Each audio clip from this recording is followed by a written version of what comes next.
Belal Muhammad says fight news will be coming soon. Who will the former welterweight champion be fighting in his next bout after a loss to Jack Della Maddalena? Tom Aspinall speaks about Alex Pereira and a potential matchup against the former light heavyweight king. We also speak about Jake Paul wanting to fight Conor McGregor in boxing, and also Luke Rockhold will be taking on Darren Till later on this year. People, it's MMA Monday Live. Let's talk about it.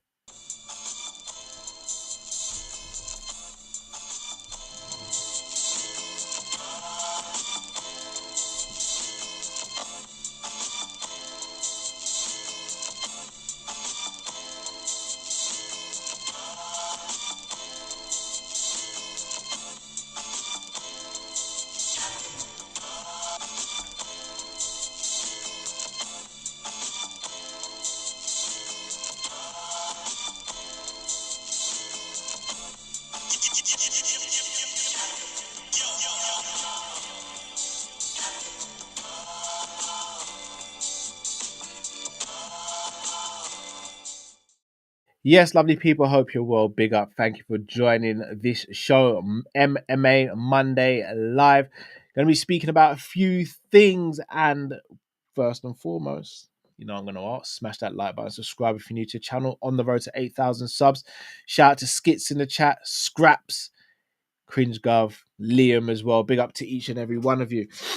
Look, as you guys know, I've got another show straight after this one, so I'm not going to spend too long on these subjects. And plus, I'm going to be chopping these subjects up probably tomorrow evening with Luke and Jamie for Combat Catch Up Live, so make sure you join us for that. Going to start with Belal Muhammad, the former welterweight champion, has come out today saying that his new fight next fight will be announced very, very soon. Now, I'm intrigued about who he's going to fight next. I have an idea on who he's going to fight next. Whether it happens or not remains to be seen. Now, look, it wasn't that long ago that Belal Muhammad was considered a boring fighter and horrible to watch and this, that, and the other. Let's be honest, he's put on one of the fights of the year so far against JDM. That was an absolutely fantastic fight. And yes, he came out on the losing side. But I think what he did gain in that fight is everyone's respect for how tough he is, how durable, and his never die attitude. Plus, he's got a granite chin. He took some heavy shots in that fight and would not back down, would not give up, and fought and went out on his shield. In terms of who he could fight next, he's currently ranked number 1 in the division. We still have no idea what's going on with Shavkat. He's obviously beaten Leon Edwards. You've got Sean Brady there. You've got Ian Machado Gary. You've also got Michael Morales. But you've also got Kamaru Usman. I'm going to be honest with you guys. They had a podcast and the footage still hasn't been released. They do not like each other. I think they respect each other. But Kamaru versus Belal could be the fight to make, potentially. It really could be the fight to make. The only problem is, if Belal wins, you give him an immediate title shot after that. If JDM's not the champion, will he fight Islam Makhachev? Throws a lot of options on the table. However, I do want to see that fight between him and Kamaru. I really do. And I'll be real with you, if Kamaru beats Belal, he's the biggest name in the division. He gets the title shot. And Kamaru versus Islam Makhachev is a dream fight, in my humble opinion.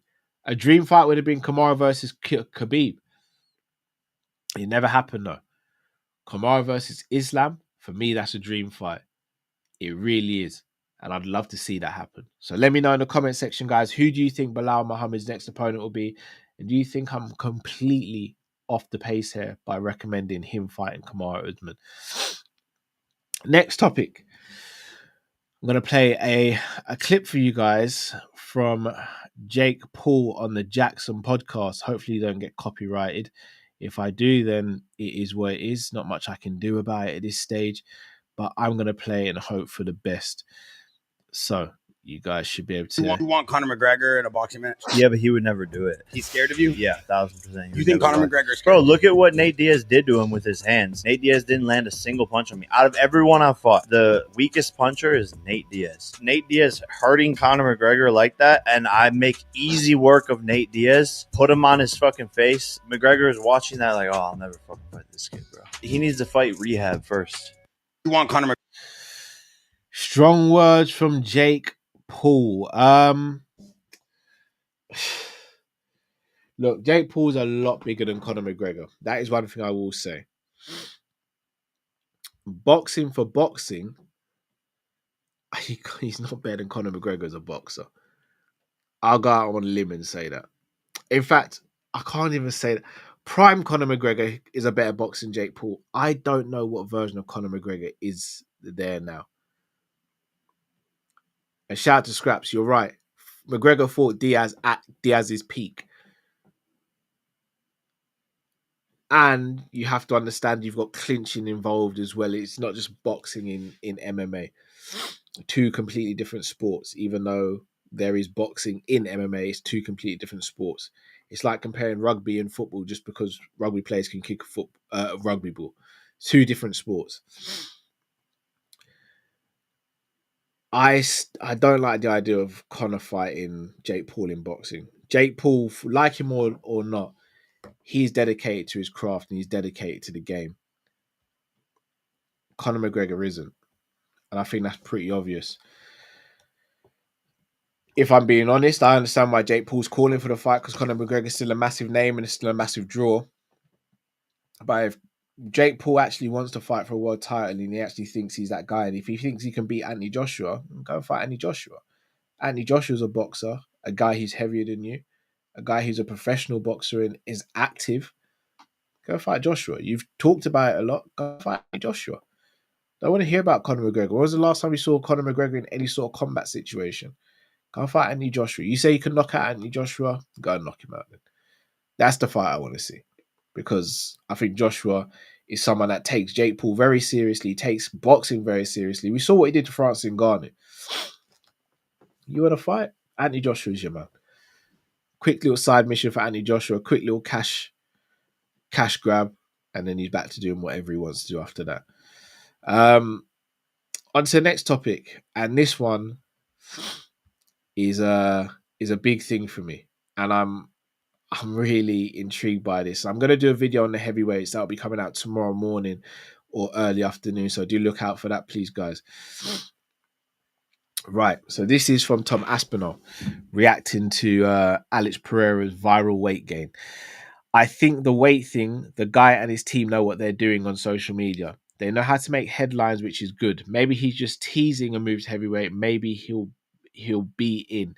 I have no idea. Also went on to say, or has basically said, we can expect the announcement of his first title defense soon as well. In addition to that, also speaks about potential heavyweight fighters, etc. So that's a very good interview on MMA fighting. I'll be real with you. I actually think Tom Aspinall needs that Pereira fight more than we may think, especially with what's happened with Jon Jones. Pereira versus Aspinall could be the fight to make, but I don't want to go into too much detail on that because I'm going to do a video summarizing what I think should happen next with the heavyweights, because it's been a division that's kind of put on hold because of the antics of Jon Jones. Now he's no longer in the picture, or so we think. I think we can move on and speak about that. And speaking of Jon Jones, he reacted to Dana White, saying that he was disappointed in Dana White, saying that Dana White wouldn't rely on Jon Jones for a card of the magnitude of the UFC White House potential card.